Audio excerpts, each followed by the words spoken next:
In 1945, British and American pilots had rained death and destruction on Germany. Now, in 1948, they were flying again to Berlin.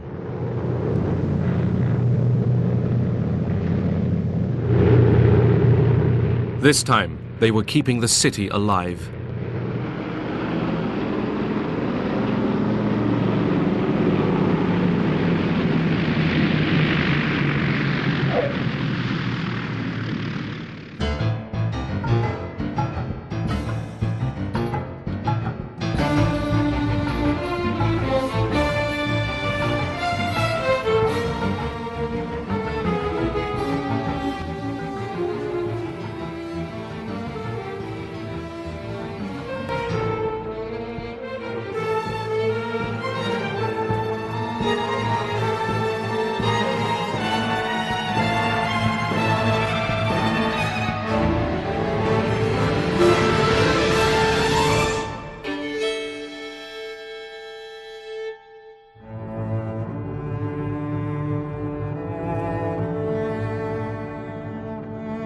Berliners were a beaten people in 1945.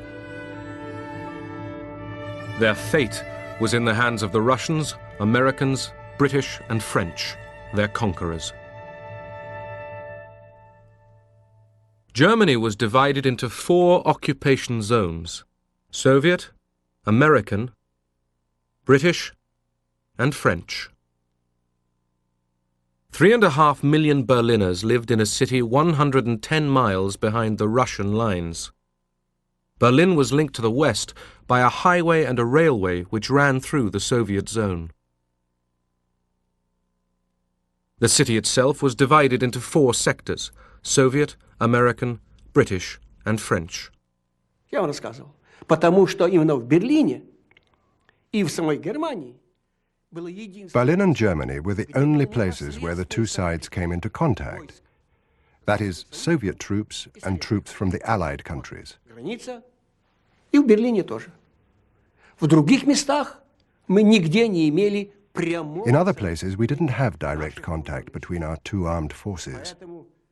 Это была одна из причин того. That was one of the reasons why Berlin became a battlefield for the Cold War. Вот этой холодной войны. Berliners had lived a precarious existence for years. Food was at near starvation levels, and currency was worthless. The black market was king. Man tauschte also, und das, was man auf Bezug We bartered everything. Ich will mal sagen, wer nicht raucht. A non-smoker who got cigarettes with his ration cards would gladly take them, because he could barter them for something more useful. Naturally, we all did it. Cigarettes were our currency. The black market was the only thing that kept us alive. British Foreign Secretary Ernest Bevin had a plan for Germany. He didn't like the Germans, but believed that European recovery depended on them. We have to try and recreate Germany on a democratic basis, give her a chance to live, at the same time make sure that the security of the rest of Europe is preserved and that aggression cannot take place again. Soviet military maneuvers near Berlin. By 1948, the honeymoon among the Allies was long over. The Soviets wanted a weak Germany under 4-power control.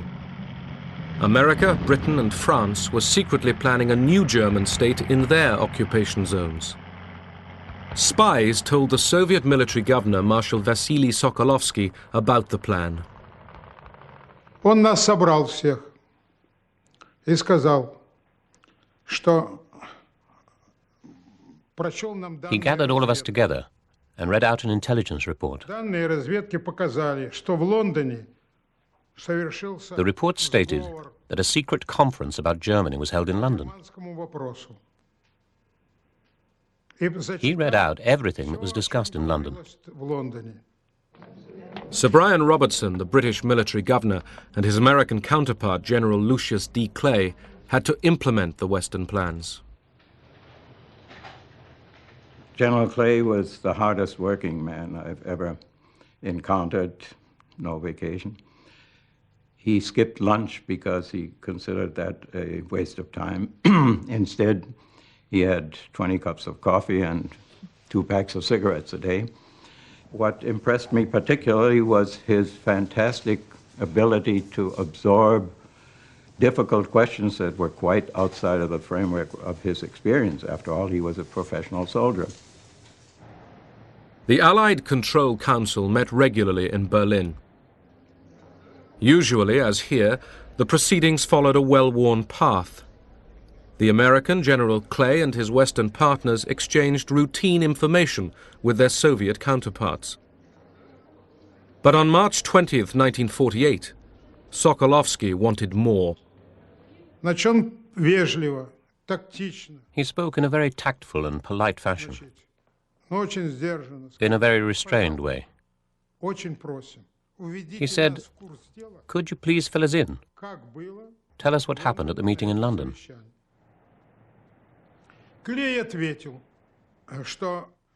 Clay replied that they weren't going to look into it. Sokolovsky then asked what was the point of having a control council if they were not going to tell us what went on in London, and if they kept secret from us the various issues concerning Germany. Have we or haven't we got a control council? The Russian just stood up, and he had about 5 or 6 of them on the left and the right of them, and they just walked out, which was not called for, because when they closed the meeting, it was always done in a professional manner. And the general just told everybody to stay put, because the meeting wasn't over.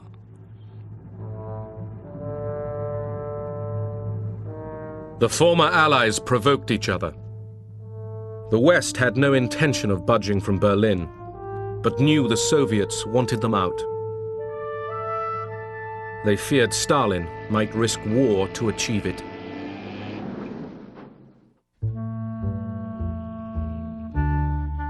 The Western Allies planned a currency reform in their zones. It would wipe out black market profiteers by making old currency valueless, and it would tie Germans to the West. The Russians weren't told.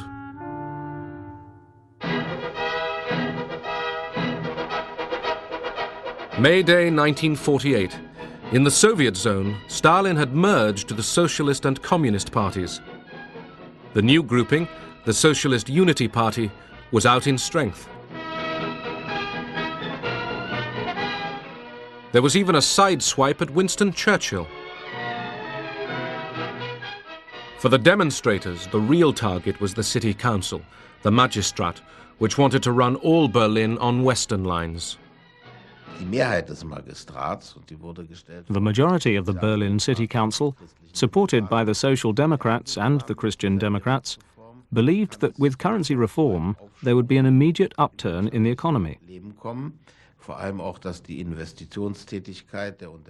In particular, there would be increased investment by entrepreneurs.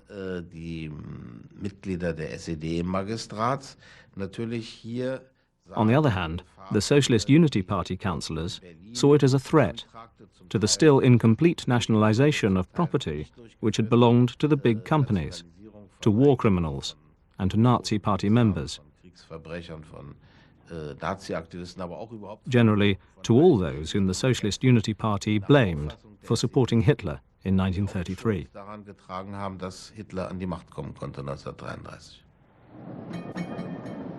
The stage was set for confrontation between the Socialist Unity Party and their pro-Western opponents.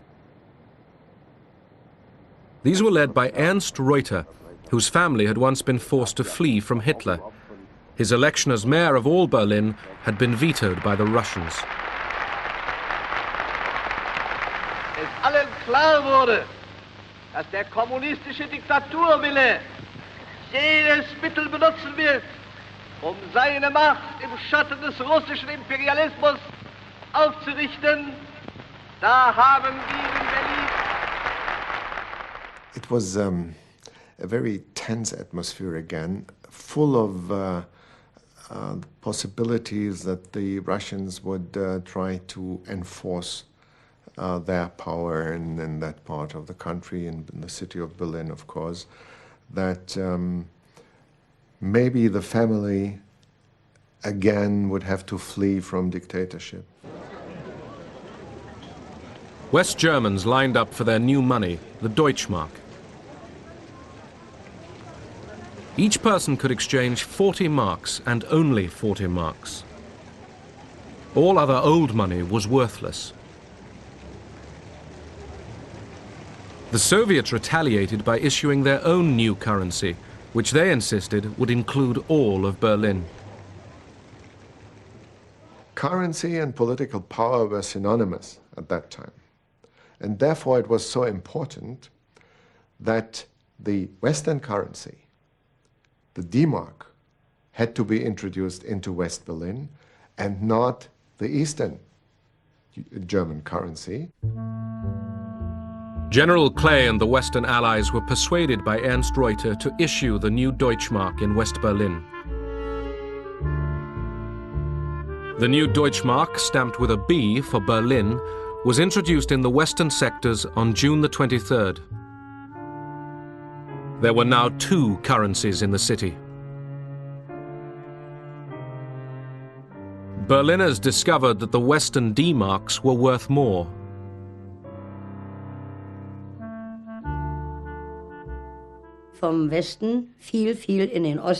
Many people from the West frequently traveled to the East and of course bought up what they could. East marks and West marks, if you can call them that, were usually 1 to 7 or 1 to 5. That is, we got 7 or 5 East German marks for 1 West mark. And as we found out later, it was a sellout, at least around Berlin. The introduction of the new Western currency in Berlin infuriated the Soviets, who debated what to do next. Sokolovsky picked up the special phone and rang Molotov. He said, "We're discussing these matters. What shall we do?" We all understood the seriousness of the situation.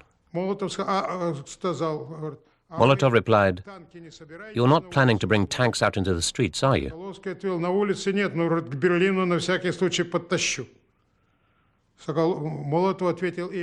Sokolovsky said, "No, not in the streets, but I'll move them closer to Berlin."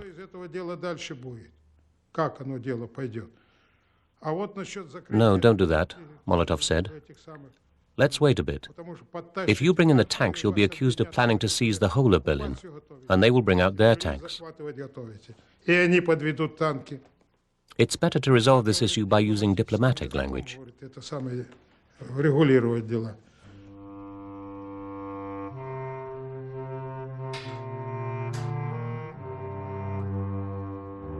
The Soviets blocked all major road, rail and canal links between West Berlin and Western Germany. They made no concerted effort to seal every route, but delivery of the 12,000 tons of food and coal normally supplied by the West to Berlin every day was now impossible. The Soviets cut electricity supplies to factories and offices. West Berliners could do little. Their only large power station had been dismantled for reparations by the Soviets in 1945.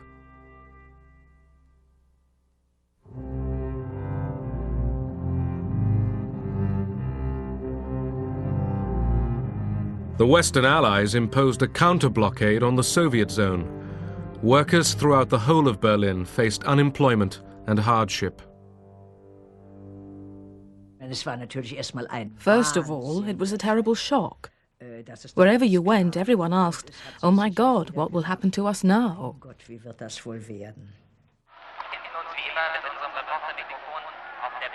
Stalin's purpose was clear: to force the Western Allies to change their policies or quit Berlin. In 1945, the Western Allies had made a written agreement with the Soviets. planes could fly along 3 air corridors 20 miles wide to 2 Berlin airfields, Tempelhof and Gatow. Seaplanes could also set down on Lake Havel. The British responded to the challenge. They planned an airlift. Foreign Secretary Bevin put his weight behind the idea. The physical suffering of 2.5 million people in Berlin to try and influence the Allies, the Western powers, in their treatment of the Germans, and to try to force us out, is one which we are unable to accept.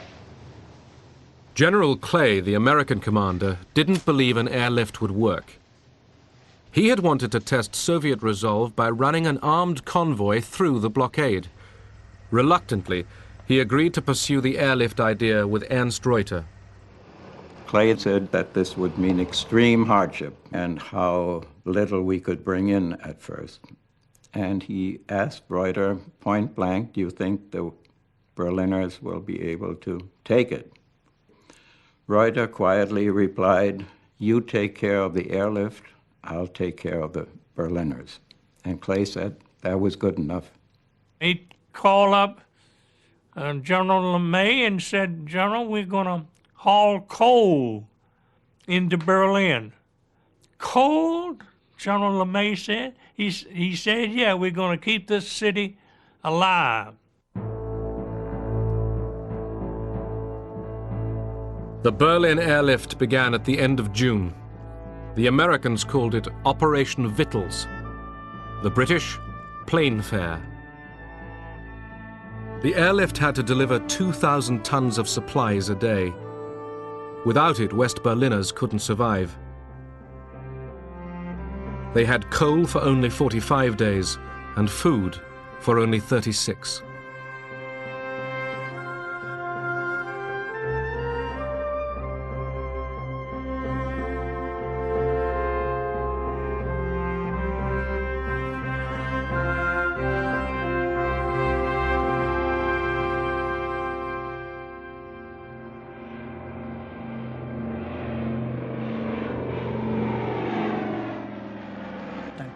The airlift began, which was welcomed with incredible enthusiasm. People had such confidence in it. It was really remarkable.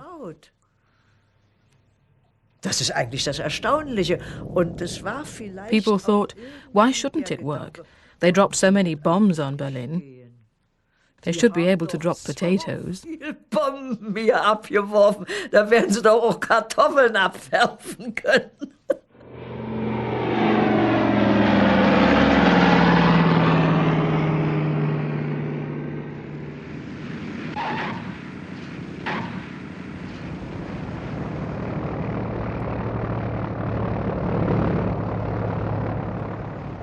Thousands of Berliners found jobs and one hot meal a day working for the airlift.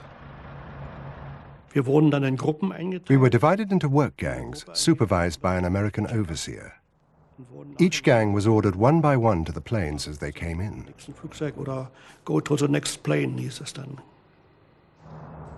Each of the larger planes carried 9 tons. We could unload each plane in roughly 7 minutes. That was 9 short tons of coal.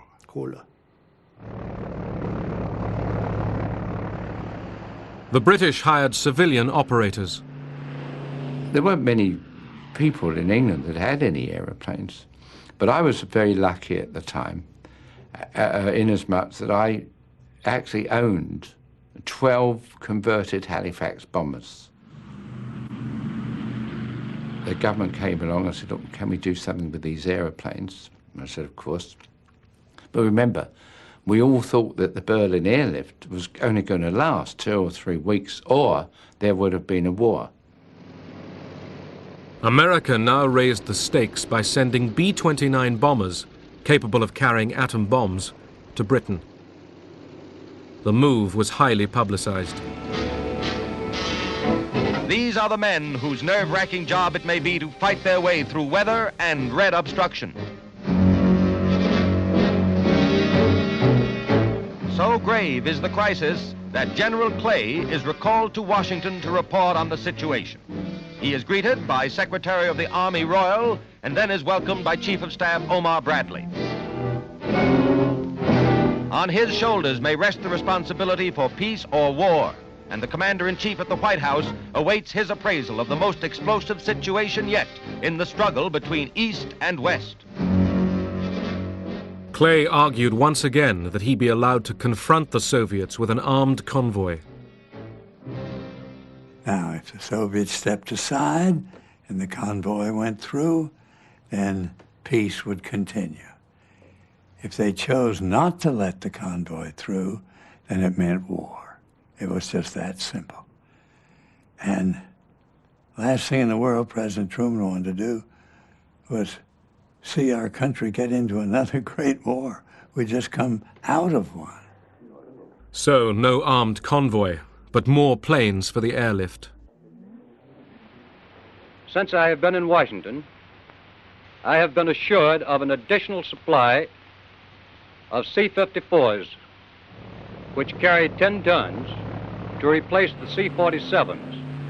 And this will enable us to build our airlift up to 4,500 tons a day. This tonnage will enable us to maintain Berlin indefinitely while we try to find a peaceful solution to the Berlin problem. In August, Stalin visited an air show near Moscow. He was confident that the Soviet blockade of Berlin's western sectors would be enough to force the Allies back to the negotiation table. But time wasn't necessarily on his side. The West's counter-blockade of coal, steel, and machine tools was beginning to bite.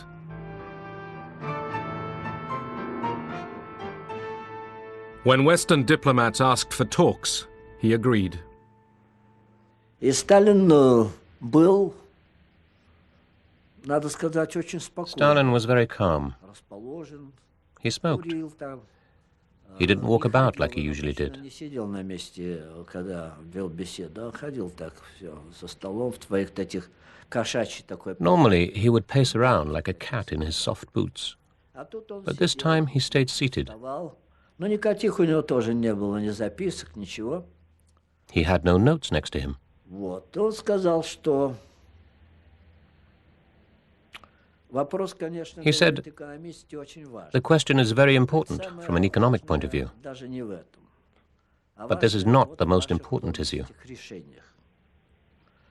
Вот мы What is more important are the decisions you have taken in London. отменены или же We insist that you should revoke these decisions, or at least postpone their implementation until we get together again to discuss the question of Germany. не обсудим германский вопрос.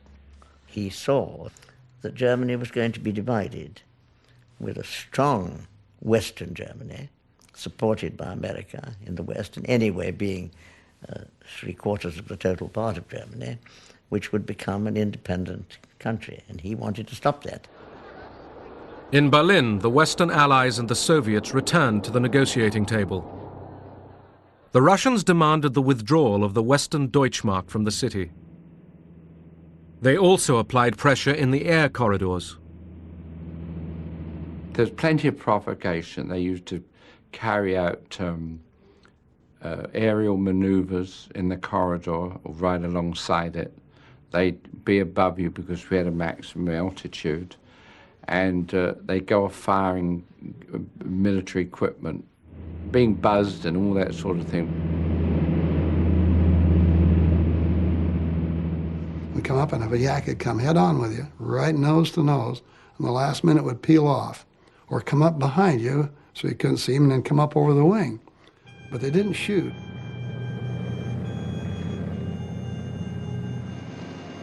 Bad weather caused delays and accidents. The airlift was not delivering enough food, and virtually no coal had been stockpiled for the harsh winter to come.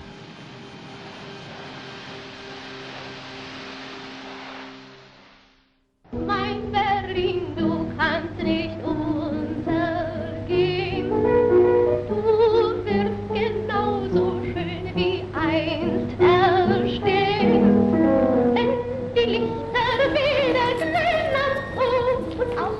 Frauen sieht, dann ist Berlin wie ein so schön.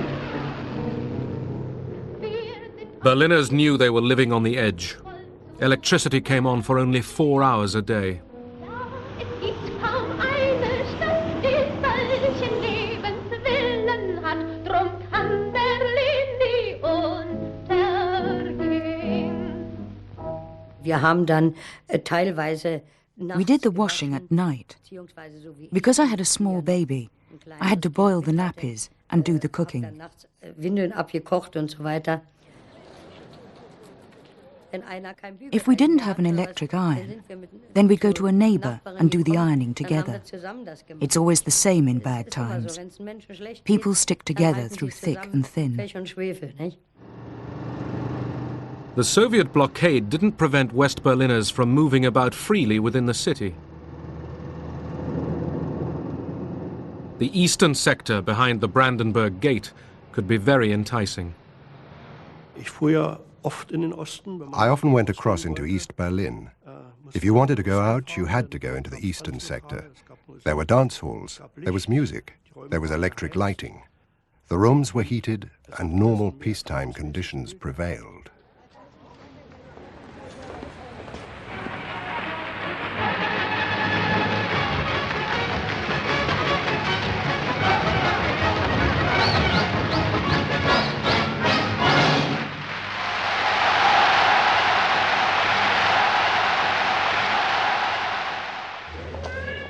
The Russians offered West Berliners the chance to buy food in the Soviet sector.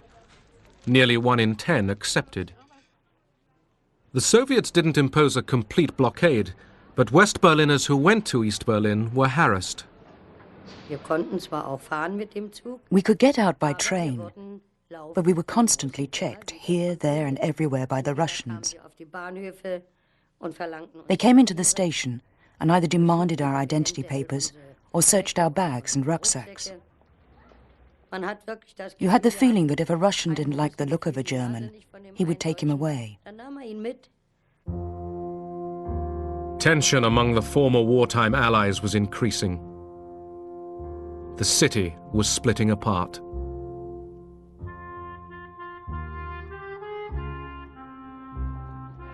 On September the 6th, communist-led activists converged on a full meeting of the city council in East Berlin.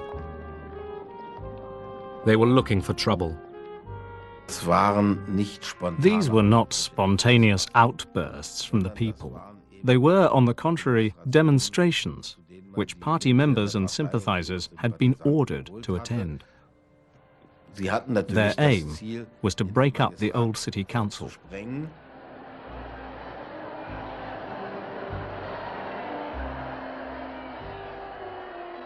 We wanted to begin the session, but Speaker Zur couldn't get it started because communist gangs had made it their business to be there.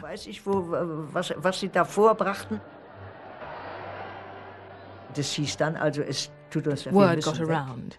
We couldn't work there. Some people had already been beaten up, so we had to leave. Councillors driven out of the city hall met in the safety of West Berlin. With them was Ernst Reuter, who now appealed to all Berliners to gather at the Reichstag to protest. RIAS, radio in the American sector, spread the news. Because of the lack of electrical power, we had loudspeaker wagons going through the streets giving the news several times a day. They had a fine actor make a tape. Berliner und Berliner, Ihre Stadt ist in Gefahr, your city is in danger. The people came. Hundreds of thousands of them came. Das war eine Atmosphäre des Zusammenhalts. This was a show of unity by the people of Berlin. There was nothing else in our heads but the thought, we stand united. We are against the Russians and we support the Western Allies. Nearly 300,000 Berliners, many from the east, assembled at the Reichstag. the view of the Berlin politicians, there was a possibility that the Western Allies might be ready to come to a compromise with the Russians, which would be a detrimental compromise for Germany. They rallied that meeting to demonstrate that the population of Berlin was decided to stand for their freedom and for democracy.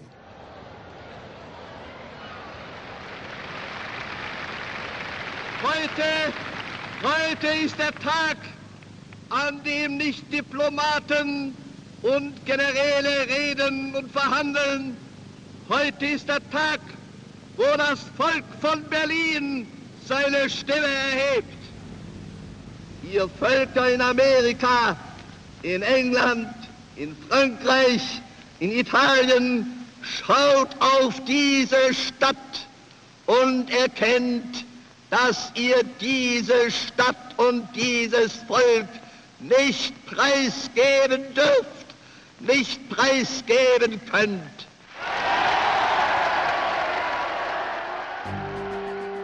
When the rally was over, the Soviet flag on the Brandenburg Gate was torn down.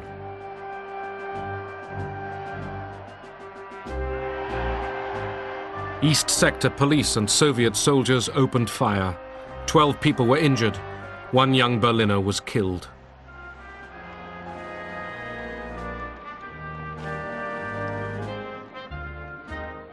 And the day was not yet over. A delegation went to the Allied Control Council, where they feared a deal with Stalin to withdraw the Western D-Mark from Berlin was being hatched. The Allies got the message. The D-Mark stayed. Rhine-Main field was busier than ever this week as airlift traffic was suddenly bolstered by fresh squadrons. Here a group of valiant young pilots talk over the day's operations. Mensch, bei dem Wetter willst du starten? Na klar, Mensch, die Berliner warten auf mir. The blockade and the airlift went on.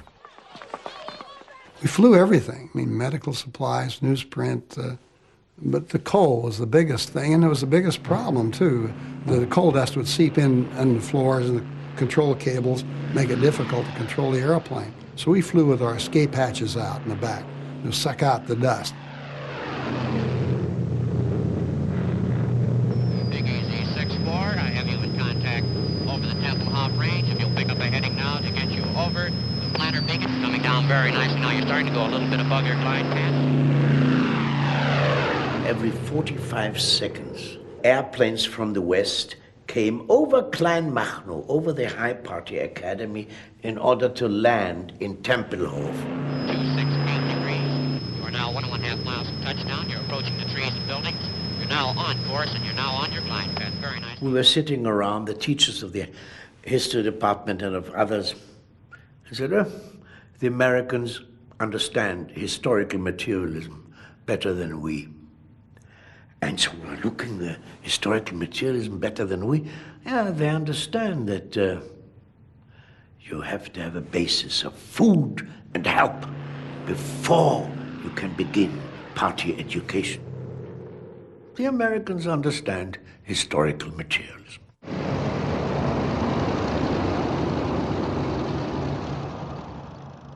Airlift pilots could fly up to 3 missions every day.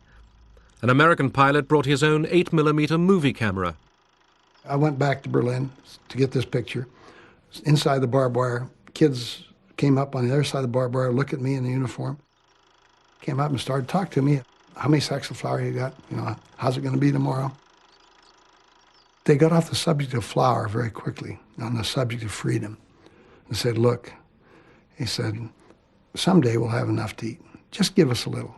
Just don't give up on us when the weather gets bad. We'll have enough. But if we lose our freedom, we may never get it back. And these kids were 8 to 14 years old. They blew my mind with their maturity and understanding of what was important. Halvorsen promised the children that he would return with chewing gum and chocolate dropped from tiny parachutes. Es war erstaunlich, was die alles mit ihren Flugzeugen hergebracht haben. It was amazing all the things they brought over in their planes. Das heißt, der eine Junge, der war dann auch hier, die mit diesen... I still remember my youngest boy was there. hatten dann kleine, wie kleine... When American soldiers dropped little parachutes with sweets, chewing gum and chocolate. Bisschen Schokolade und sowas.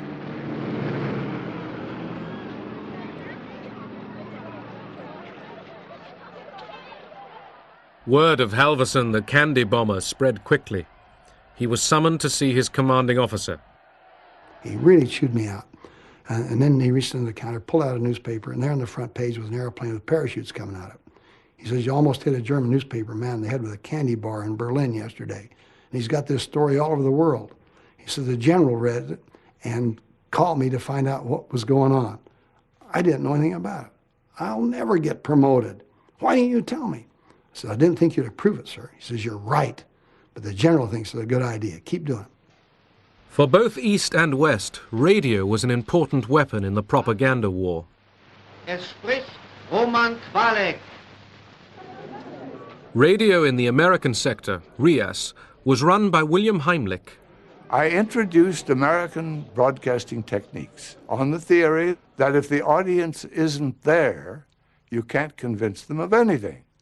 So my number one priority was get people to listen. How do you get people to listen? You give them good, entertaining programs, solid news that they could depend upon. Trotz ungünstiger Witterung und niedriger Wolkendecke vollzog sich auch heute der Lufttransportverkehr nach Berlin planmäßig. Am frühen Nachmittag trafen die ersten Skymaster-Maschinen mit je 8 Tonnen Steinkohle an Bord in Tempelhof ein. A young Berlin dancer called Christina Olsen became a popular RIAS performer, and later Mrs. Heimlich. I read the headlines, and then I would make fun of whatever the Russians or East Germans did. Das versteh ich nicht, dazu bin ich noch zu klein. Doch die Russen, die müssten doch das eigentlich verstehen. Which means I'm too little to understand all these happenings, but the public could certainly get it.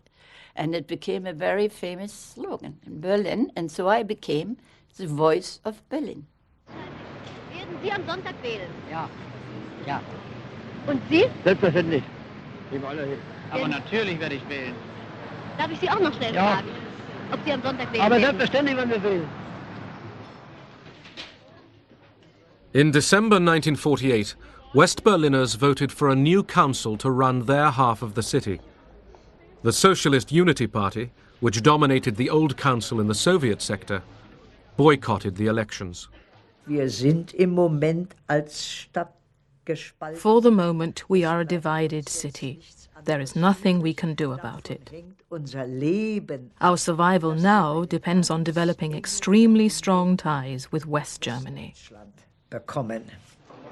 Ernst Reuter was now mayor, with Louisa Schroeder as his deputy, but only in one half of Berlin.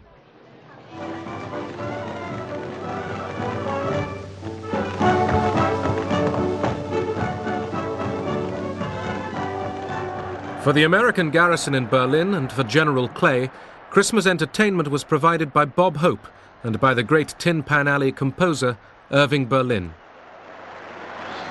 You know, you've got the name wrong. It's Irving Jones. Irving Jones? Yes, I changed it. Anything over here named Berlin, they cut up into sectors.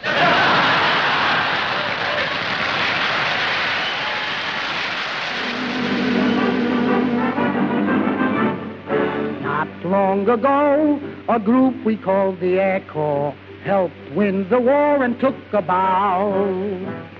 Not long ago, we cheered the fighting Air Corps. Let's see what's happened to them now. Operation Vittles is in the underway, and rolling wheat and hay, and everything's okay. Operation Vittles, as in the night we go, we won't forget to blow against the world. Operation Vittles, the American code name for the airlift, was working at last, thanks to an unusually mild winter. On Easter Sunday 1949, a record 13,000 tons was airlifted in 24 hours. The gamble had worked. Berlin could be supplied indefinitely by air. We lived at Karlshorst and could hear the noise of the aeroplanes, which delivered everything, including chocolate and Christmas presents.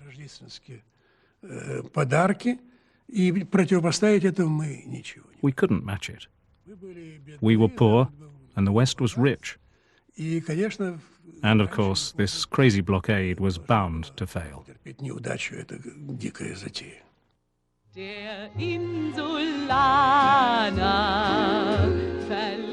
The Soviets had failed to drive the British, Americans and French out of Berlin. The Allied counter-blockade was hurting the Soviet zone. On May 12, 1949, Stalin called it quits. As midnight nears, tension mounts at the British frontier control post. Familiar with the old Russian habit of changing their minds when it suits them, seasoned campaigners could not quite grasp this new mood of cooperation. As on the stroke of 12, the barrier goes up and a British jeep leads the race into Berlin.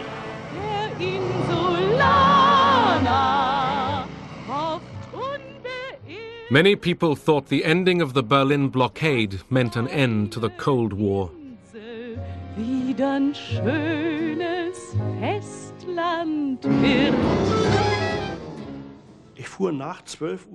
I returned home after midnight, having taken the S-Bahn from Ostkreuz to Neukölln.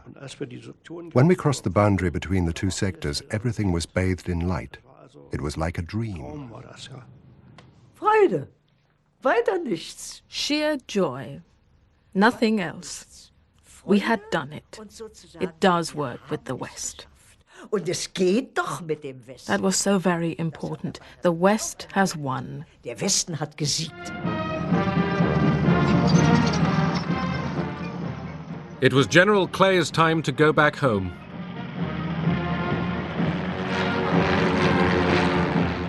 After a goodbye parade, he paid a final visit to Berlin. So then he asked me to go with him to the final farewell ceremony at City Hall, and Adenauer and all the top German officials had been flown in. That was a very impressive farewell ceremony, and as so often, nobody had thought of providing a separate microphone for the interpreter. This happened to me time and again, which meant I had to lean over practically cheek to General Clay to speak into the microphones. And in the strong light, I could see that there were tears in his eyes. I shall not use the English word goodbye, but rather try to say to you, auf Wiedersehen.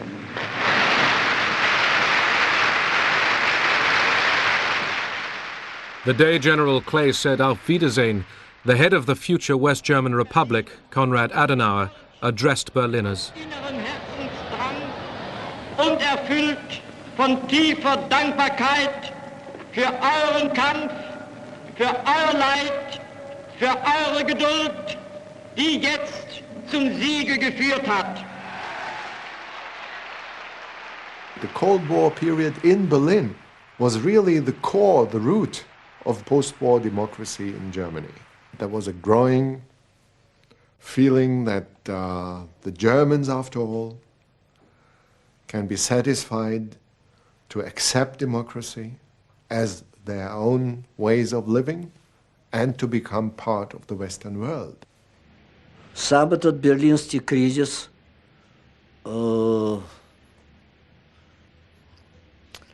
привел, конечно. The Berlin crisis, on reflection, resulted in a division of Europe. The government in West Germany was created, and 2 weeks later, on our side, the German Democratic Republic was born. That division went right across Germany. In April 1949, British Foreign Secretary Bevin's dream of a strategic alliance between Western Europe and North America came true with the signing of the North Atlantic Treaty. The overall success of the Berlin airlift was, first of all, it persuaded a lot of very frightened people throughout Europe that they had to come into the Atlantic Alliance, which provided the security for the general feeling that we are safe in spite of these very much larger Russian forces which were next door.